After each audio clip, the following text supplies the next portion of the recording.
YouTube? It's your girl Sid, and I'm so happy you're here. No, really though, I'm so excited. I'm so happy that you guys are watching this video because your girl's out here grinding, okay? And I know you see me and I know you noticed, so thank you for being here. Today is gonna be all about me. I've gotten like 1,500 new subscribers in the past week, so I figured it might be appropriate to tell you guys a little bit about me. My name is Sydney. You can call me Sid if you feel like we're homegirls. If you feel like we're not there yet, it's okay with just Sydney. I'm a content creator and influencer. I guess both or either or. I don't really care about the titles. I just create videos online. I grew up in Minnesota. I have a lot of siblings. I'm like the middle child, so I feel like that explains a lot about me and my humor and kind of the way I do things and why.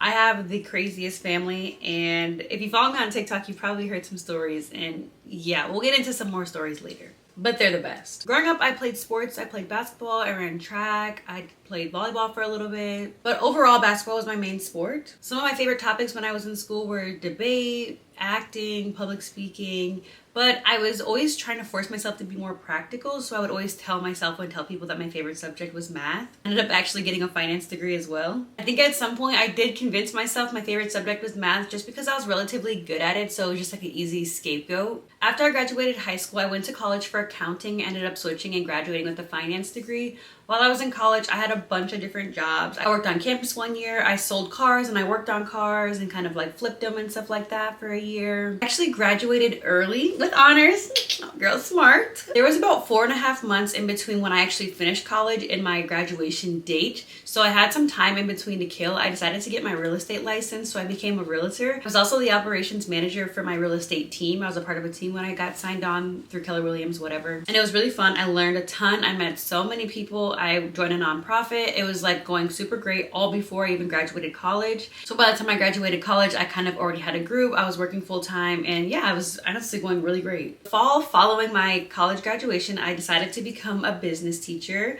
I was working in real estate, so I was really wanting to buy my own house as well.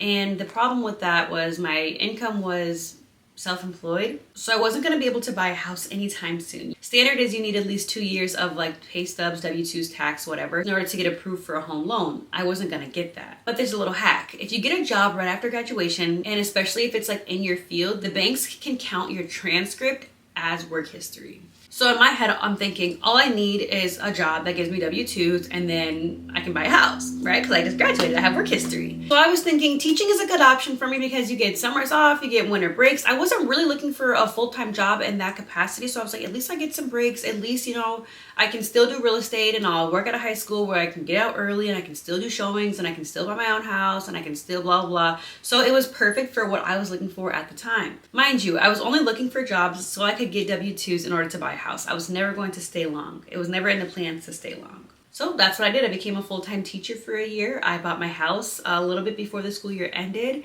and I wrapped it up at the end of the year. There are also a lot of other reasons why I decided to leave, because truly I did like the job and I considered staying, considering I was still able to do everything else I wanted to do, but it just wasn't the best fit for me. If you guys want more details on how I bought my first house at the age of 22 and like how I did that and navigated that, the journey, everything, I'll post one. Just let me know if you guys care. Okay, I've been making videos since I was 7 years old.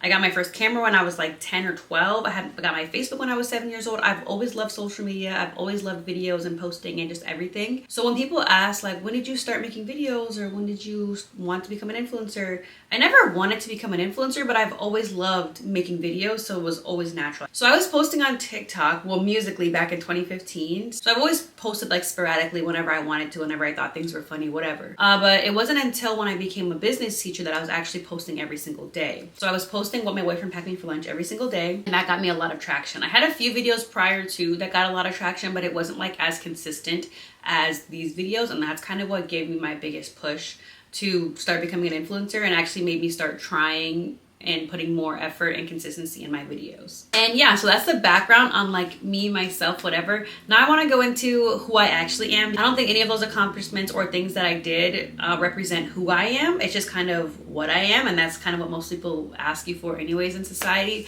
Who am I? Who is Sydney? Who is the Sid Show? Where did she come from? Why is she here? So some of my favorite hobbies include food. I literally love food so much. Like, I love healthy food. I love trying to make healthy food's good. I love snacks. I love sugar. I love desserts. I just love food. I love pasta. I love pizza. I love burgers. I love Indian food. I love Mexican food. I love Chinese food. I just love food. I love soul food. I am just a foodie at heart, and yeah, that's one of my hobbies is food. I really enjoy working out. I think my love for working out started with being an athlete when I was younger, but now I think it's more about the fact that I love food so much and I want to still look good, so I force myself to love working out so that way I can still look good and eat the foods that I want.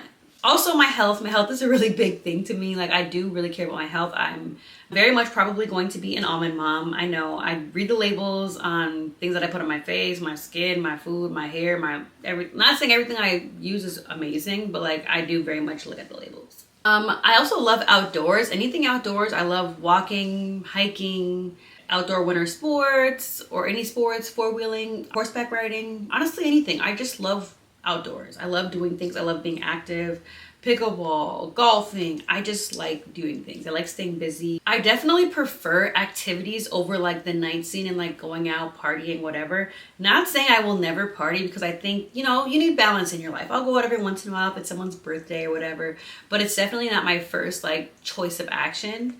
But I do enjoy a good time, okay? Don't get it twisted. Also, I love scrolling. Like, I genuinely love scrolling, and I think it's becoming a problem. It doesn't help that I'm an influencer and I literally need to scroll for a part of my job, but I love scrolling. I think it's so fun. It brings me so much joy. I feel like it really gives my brain so much dopamine, and it makes me like forget about life for a minute for a lot of the times.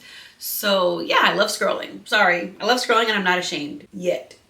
Moving on, some of my goals. I do have my vision board back there, but I know you probably can't see it. I don't really like broadcast my vision board because I feel like, you know, it's personal. I don't mind if someone sees it, but like, I'm not gonna sit here and, you know, whatever.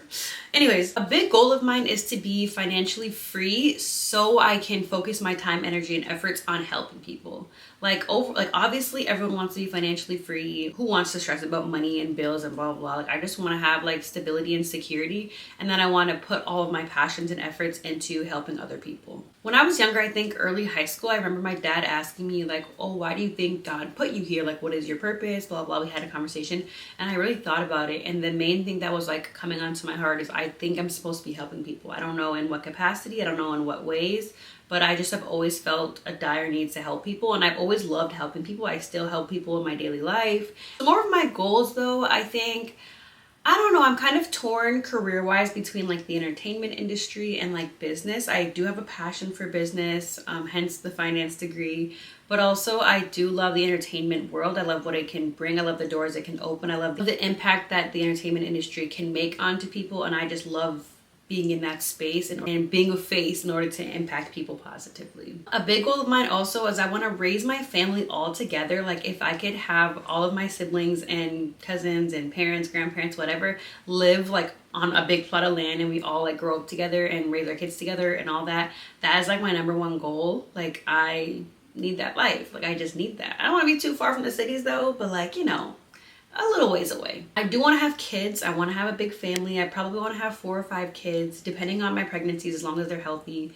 But yeah, I definitely want to start a family and have kids. Not before a ring though, so don't start guessing on all my pictures. Is she pregnant? Is she pregnant? No, I will not be getting pregnant without a ring. I will never be getting pregnant without a ring. My personal choice for myself, I don't think that would be good for my mental health. I don't think that would be good for any of my goals, my anxiety, anything like that. I just think I would be a better mother if I was married.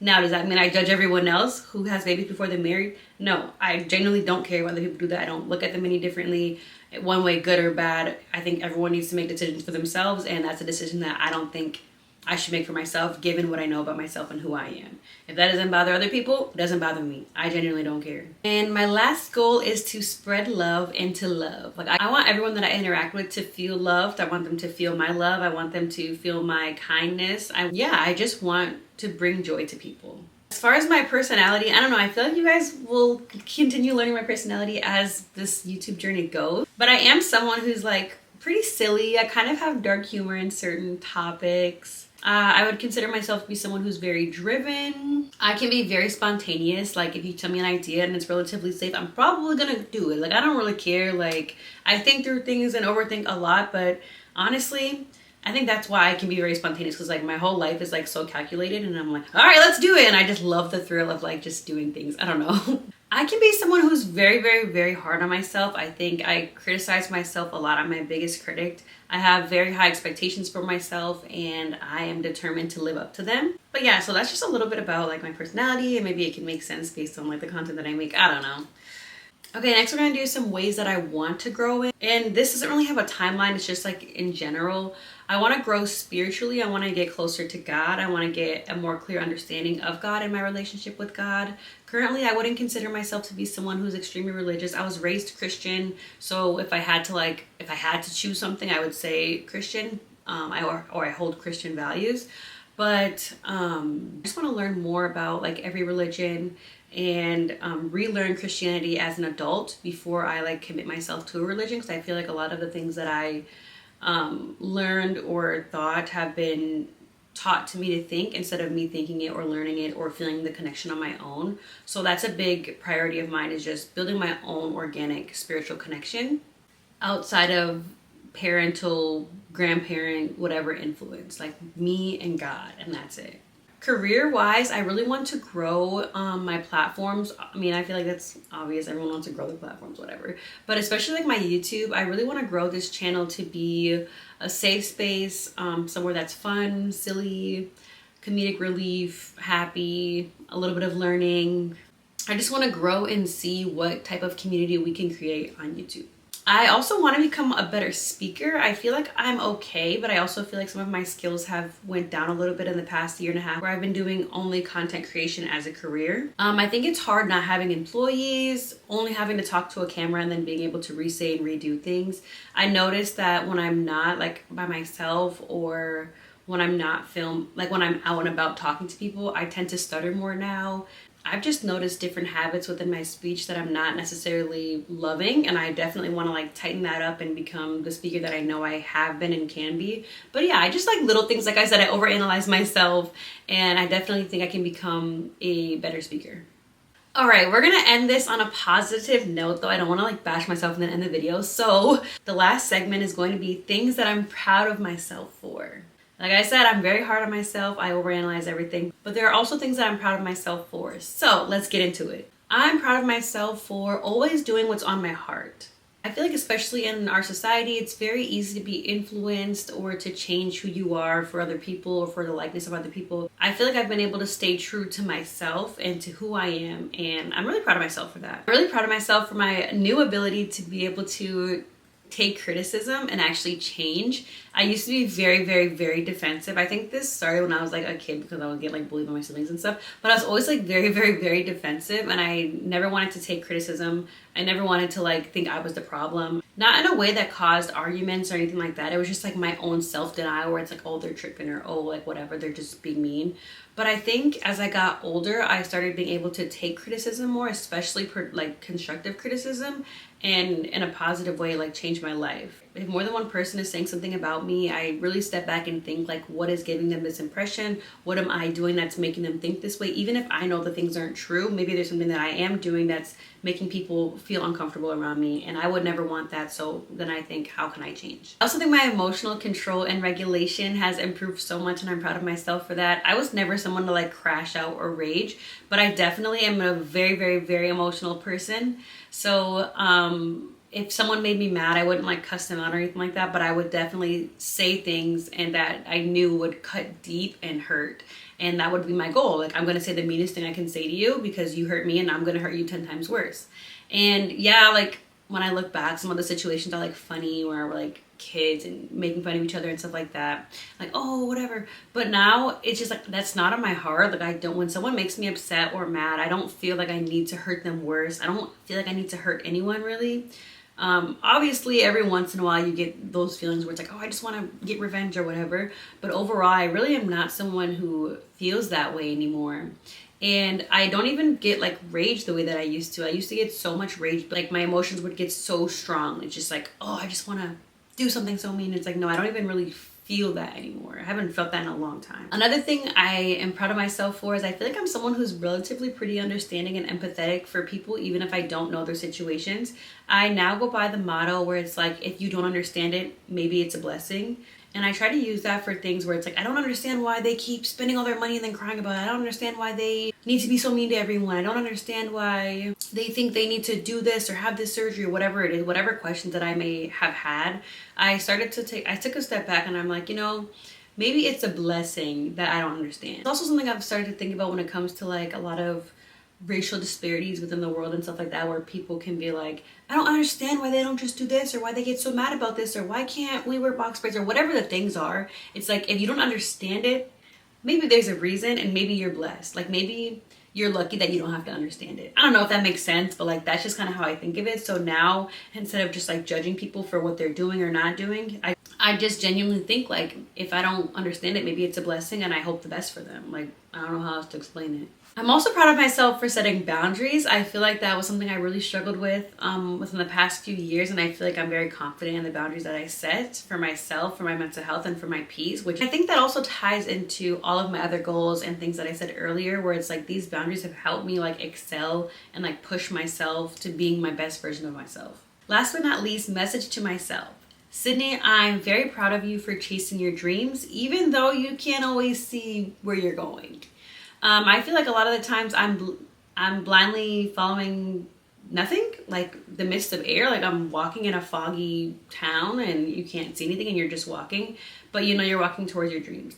I feel like I felt very lost in what my dreams are, what I'm chasing, where I'm going in life. And I keep moving forward and I keep pushing myself and doing things that make me happy. And I just trust that it's going to provide me my dream life and everything that I want and need. I trust that it's going to help me accomplish my missions that God wants me to accomplish. Even when it's embarrassing, even when it's annoying, even when it's hard, I always push myself. I always put one foot in front of the other and keep going. I think especially when I first started making content, I got a lot of hate. A lot of people, especially people that I like grew up with, would like make fun of my videos. And it was always in like a silly way, but like it was like, you know, oh, you're making another video, like stuff like that. And it was embarrassing, and it still is, especially like when I go to other platforms and I'm, you know, posting and being vulnerable. But I never let that stop me, and I know that I'm having fun, I'm enjoying myself, and that's all that matters. And I can only hope that the people watching are also enjoying the videos.